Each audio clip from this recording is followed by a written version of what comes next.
Hello, fellow trailblazers. Lebitso la ka ke Tukiso TK Ntebe. I am a financial wellness coach, travel enthusiast, blogger, and founder of TKO Consultancy. Welcome to Escapes and Money Adventures with TK, a podcast for the young African who's determined to travel, explore, and get their personal finances right. Willing to have a better relationship with your money while visiting interesting travel destinations? Well, this podcast is for you.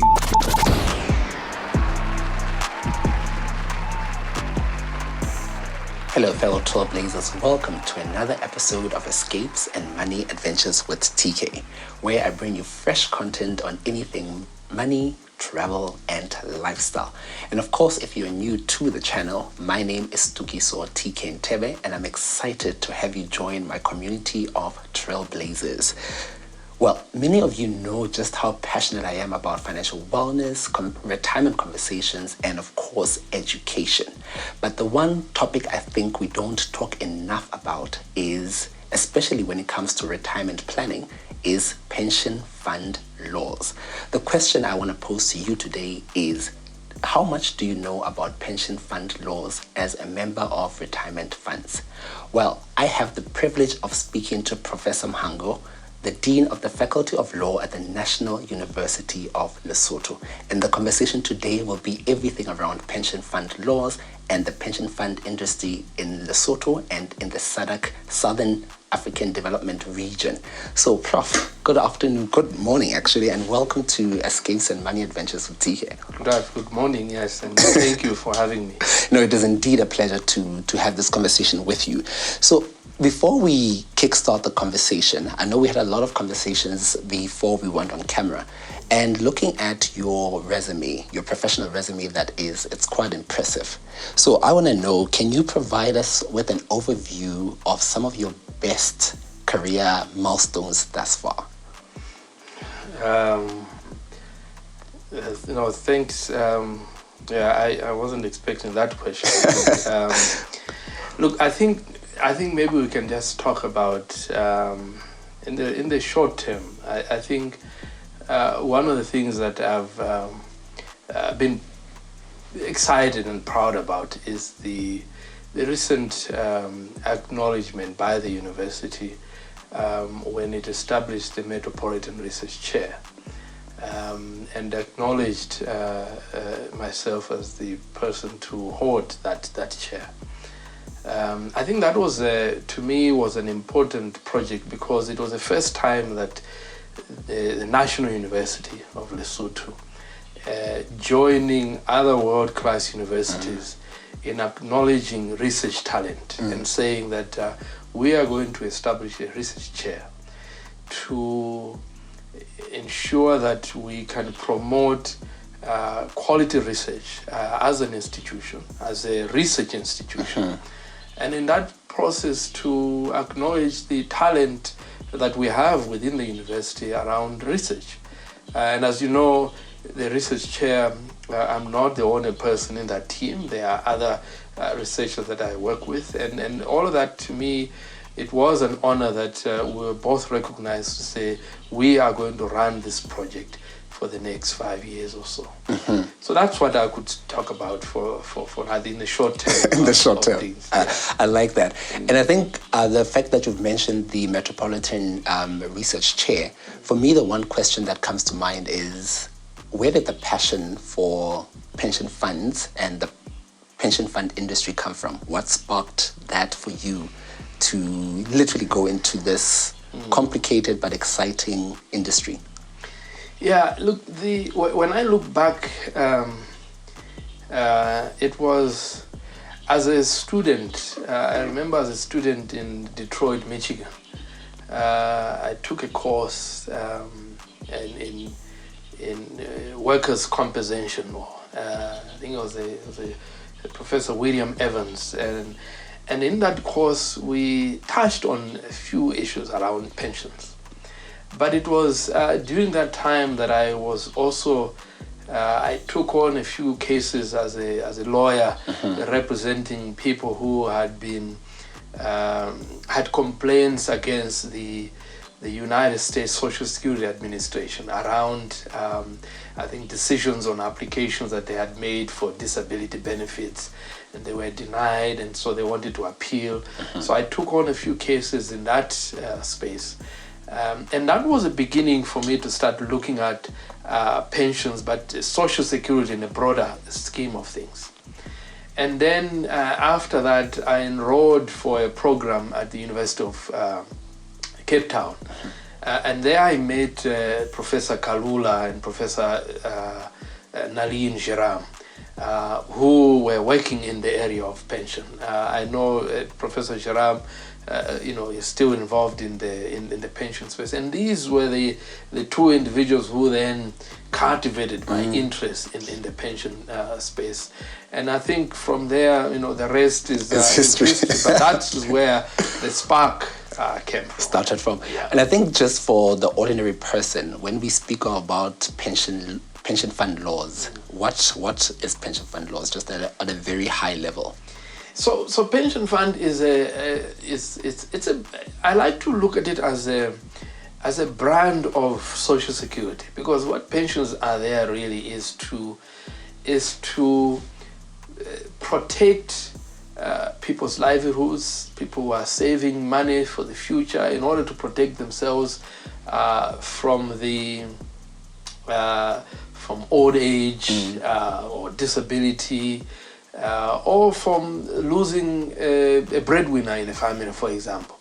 And so you're trying to protect yourself socially in order that you can maintain a certain lifestyle and the income. So pension funds are narrowed down to then there are laws, or pension fund laws are laws that regulate how the money that you're saving gets to be saved and protected to ensure that the goals that pension funds are created for is achieved. So if you and I are saving for retirement, for example, we may never reach retirement. We may pass on before we reach retirement. And so something must happen to that money that you have been saving. And that is where our dependents, our beneficiaries, then come into the picture. So pension fund laws are designed to try to regulate that space and to protect. So if you do reach retirement, we want to make sure that what you're saving actually is there when you reach retirement. And if you don't reach retirement, you pass on before, we must then channel those savings to those that you would have told us to say, I want these individuals to benefit from this money if I happen not to reach the age of 80 that I plan to reach. So my interest is to look at the regulatory space around achieving these goals. Interesting. And I think you've literally laid the foundation for the conversation. And looking at some of the work that you've done extensive research in the Southern African development region, your Namibias, your Botswana, Eswatini, and the Republic of South Africa. What are some of the things, what have you learned from that? What does the landscape look like from the SADC region? Yeah. Look, it's I think anyone interested in pension funds, and I would encourage students to look at this area. There's been a lot of exciting things that have happened in the last decade or so. One of the biggest things, and Lesotho has joined the bandwagon, is that the countries around us have recognized the importance of pension funds, and they have put in place laws that recognize or separate between how you manage pension funds on a day-to-day basis and the oversight of pension funds. So different people must manage the funds on a day-to-day basis for you and I. And then another set of individuals must play an oversight role around how those monies are being managed. And that has been crafted into the laws, I think, of almost all the countries in the region. And that is an exciting for us to see how this is going to help us achieve these goals of retirement. The second part that I've noted is that there is a debate in the SADC region around how to manage death benefits. Because yes, we are saving for pension, but we know that not everybody lives up to to their retirement age.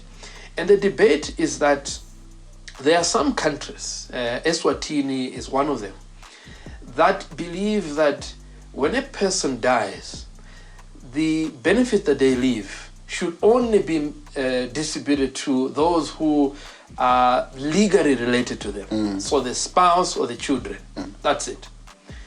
And then there's another set of countries, Malawi, Botswana, and South Africa, and maybe Lesotho thereabouts, who say that no, this money must go to everyone who was dependent on you. So a broad group of people we must protect all of them, and not just a narrow group of people. And so this debate is going on. I think the authorities in all these countries are still debating as to what is the right way to approach this. And it's going to be very interesting to see how Lesotho is going to manage this space in light of the experience in these other countries in the region. Interestingly enough, that you should actually mention Lesotho, because my next question was going to be, in 2019, we saw the Pension Fund Act number 5 of Lesotho, and subsequently the 2020 regulations come into place. So what are some of the key learnings, building on to what you just said now, that Lesotho can learn from all the other countries who've enacted their Pension Funds Act before Lesotho? It's true. Look, I think there's a lot to learn. I've always felt that Lesotho came late into this game. And there's a benefit to that, but there's also a disadvantage. The benefit is that you can learn from the mistakes of the other countries. And that is the part, I think, one of the things that Lesotho has done well by learning from the other experience is in relation to, for example, access to information. So Lesotho's legislation that you've mentioned is very progressive when it comes to making information available to members. So they have to make all information, everything about what is happening in the fund must be made available to members, at least annually, so that everyone knows what is happening. The other part is, I think, it was a progressive thing for Lesotho to say every member must submit a beneficiary nomination. Annually. It must be an obligation, or every person must do so. And it must be kept somewhere, and it must also be transparent, that everyone must know what it is that is in your beneficiary nomination, for the board of trustees to know, and even those beneficiaries who are the potential recipients. At some point they must know what information the fund has in the office. So to me, these are some of the lessons Lesotho has learned. They have been incorporated in the legislation, and now is the time for us to see whether the implementation is how it is happening, and whether it is producing the results that are desirable for society. So we are talking pension funds, pension fund laws, and I'm speaking to the Dean of the Faculty of Law at the National University of Lesotho. I want to take a quick break, and when we come back, we're going to discuss how young people who are interested about research, particularly in the pension fund space, can start their careers and get those PhDs or master's degrees within the pension fund law industry.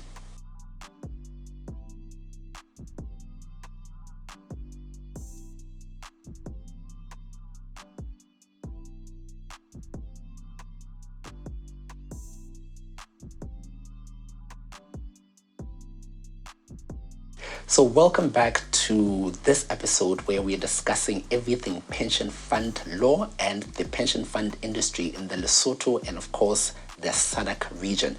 I'm still talking to Professor Mhango, the Dean of the Faculty of Law. So before the break, I wanted to ask the Dean, so for young professionals who are young and upcoming professionals in the field who are looking to go into pension fund, the pension fund industry or the pension fund laws, how can they contribute towards improving the knowledge when it comes to pension fund laws? Look, that's a critical question, I think, for not only the Faculty of Law, but I think as a university as a whole, in order for us to help in contributing to the growth of the country. One of the things that they can do is that is to look out for opportunities to develop themselves. And I think that we are in a space where information is readily available. You can Google almost everything, and Google will give you answers. But it's in this day and age, in order for us to grow and succeed, it's now about how do you apply that knowledge. And we are now living in an application space, and so how they can grow is, I think, I can speak for the Faculty of Law. Sure. For us, we are mounting a number of programs in interdisciplinary programs. So we have a Master of Philosophy in Law, which is an interdisciplinary. So it doesn't mean that you have to be a lawyer in order for you to come here. I mean, you could have studied business, you could have studied social sciences, you could have studied law, but you want to specialize in looking into pension funds, we will be offering such a program. For those lawyers who did their LLB, their master's degree program, we also have a PhD that we're going to be launching soon. So the space is there, is unlimited. We are also offering a number of programs on the postgraduate studies, and all of these programs, they are designed to attract people who don't necessarily have to have a background in law, but they want to go into this area that is growing, financial services, pension funds in particular. So they should read, and they should develop themselves in this space. And they can please get in touch with the faculty to try to understand how can they fit into the programs that I'm talking about. That information we will be able to share with them. I think what I'll also do is I'll link that, I'll provide the links in the description box below for anybody who's interested in looking up some of these programs that the Prof is referring to. So Prof, I have been in the financial services industry for, I think, in the last 10 years. And I have had the privilege of working with some retiring professionals in academia. And the one concern that always comes up is, have I saved enough? So you being in academia, what's your stance on the adequacy of retirement savings, particularly when it comes to academic stuff? Look, one of the studies that I've done is that most universities have good retirement plans. And NUA has a good retirement plan. But as you know, and I've seen some of your shows, you talk a lot about financial planning. It's a very individualized area. One also has to look at their own individual planning to say, what are my needs? Have I saved enough? Is what I'm saving sufficient for that type of lifestyle and the replacement of the income that I'm looking for and the lifestyle that I want to maintain? And so the Pension Funds Act and many of the rules of university pension funds do allow members to make extra contributions, particularly if they believe that what I'm saving may not be sufficient. And so I always, having served as a board member of a few pension funds or universities, it's something that universities also have to sensitize academics, because academics live longer. They do. We tend to live longer, and so we have to watch this space. One of the things that characterizes Lesotho's pension funds sector is that it is largely a defined contribution fund space. And that means that the individual carries the risk. And that means the individual must take initiative to understand, am I saving enough? So if you have to go and meet an advisor, a financial advisor, to understand, how much am I saving in a year? Is it sufficient? Should I be looking at an extra savings either within the fund or taking out a retirement annuity so that you can be able to supplement for retirement. That's what I would say to my colleagues, not to be comfortable but to be proactive about this. And I think I love the fact that we actually touched on defined contribution, because many a time people think that that responsibility lies with the employer. And with defined contribution funds, like you rightfully said, is the member bears the risk to say that, am I actually contributing sufficiently to my own retirement? So, Prof, lastly, I can imagine that being the dean of the faculty, a full professor, a postgraduate supervisor, and everything that you have on your plate comes with a lot of pressure. From a mental health perspective, how do you cope to be at your best at every single thing that you do? Well, look, I mean, you know, mental health is a big issue, particularly, I mean, since the pandemic, we have seen lots of research. But personally, look, I try to exercise a lot. You know, every time I, move around on campus, I walk, I don't drive, I try to, to exercise. I try to eat healthy, food that I eat, I watch. I also have a very supportive team in the Faculty of Law, and that, you have no idea, it actually does a lot to one's mental health to have a supportive team to enable us to do what we do. I have a supportive spouse in the family. That also helps a lot with my mental health. And I drink a lot of water. Drink a lot of water because they say that 73% of your brain is made of water. So I try to nourish the brain so that I can have a good mental health. But I'm trying. I think I try a lot of things to achieve mental health. I was working on this. There's an app called FitGo, and what it does is that you stand on a scale, and it reads a lot of health issues on you, and then it tells you, it gives you a sort of a health report.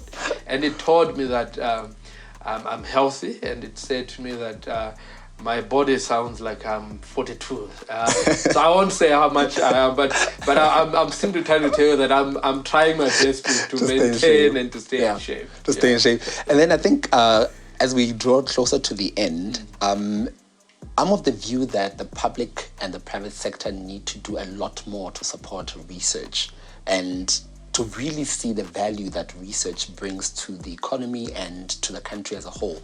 What are your views regarding that particular statement, or my school of thought rather? Look, I share that sentiment. I share the sentiment because, the problems of society can only be solved through research. I mean, I think we have seen in recent times, the last 2 years, in March 2020, we didn't know much about COVID.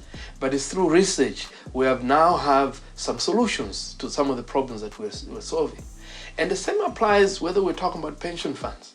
We are going to need to invest in research initiatives as industry, as a country, in order for us to be able to come up with solutions of our time. And so I cannot agree with you more that we need to partner with the private sector and the public sector in order that funds and resources broadly speaking must be put towards research in order for us to be able to come up with solutions of our times. I mean, I can just share with you, and one thing is that one of the things which we are so grateful of the Metropolitan is that the funding that went into the Metropolitan Research Chair has enabled us to produce a book. As I'm speaking to you, a book on pension law is being printed by Juta Publishers that has a chapter on Lesotho. And it is going to help to address some of the problems around how the pension system should operate. And if we can have more initiatives like this, I can imagine the way that the academia can contribute to societal problems. Wow. Okay, now definitely looking forward to that book because, again, I think in our individual corners we are doing research, though we don't, yeah, we're doing research, either whether you're writing for articles or creating content like that. So the Lesotho context really does make a difference. And I think that's where the value literally comes from. So in closing, are there any words of encouragement, thoughts, remarks that you would love to share with the community, anybody watching this video and listening to the podcast? Well, look, speaking from an academic point of view, I would encourage young professionals out there, that the growth of the country is linked to the growth of the individuals.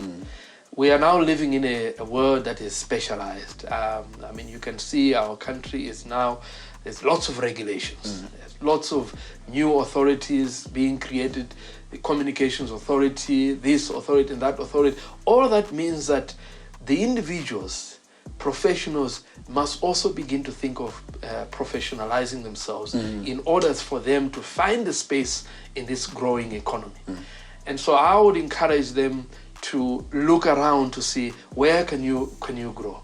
It's no longer the time where you can be comfortable to say, well, I was at NUL, I got my bachelor's. No, now let's look at, well, how can you develop from what you did into a more specialized space? And that is why faculties, professional faculties like the Faculty of Law and others are there to try to help to fill in that gap. So I would encourage young professionals to look around to say, how can you develop? And we are there to try to meet the decisions that they might make around this, the growth, because that growth is linked to the growth of the country. That growth is linked to the growth of the country. Prof, thank you so much for your time, and thank you so much for an amazing conversation, actually. I think if we had more time, we would continue. So you've been listening to Escapes and Money Adventures with TK. In this episode, we really unpacked what pension fund law is and the pension fund industry in totality. And I've been speaking to the Dean of the Faculty of Law at the National University of Lesotho. So as a member of a retirement fund, do you know what the rules of your fund are? Have you updated the beneficiary nomination? Have you literally determined whether you are adequately saving for your retirement or not? Leave a comment in the section. Leave a comment. Let us know where you are in terms of your finances, where you are in terms of your retirement, and most importantly, what you thought about this conversation. And again, if you are looking to develop yourself, I will I'll provide a link below to the Faculty of Law at the National University of Lesotho for you to get more information on how you can develop yourself. Thank you so much for the likes, the comments, and of course, remember to subscribe to the channel.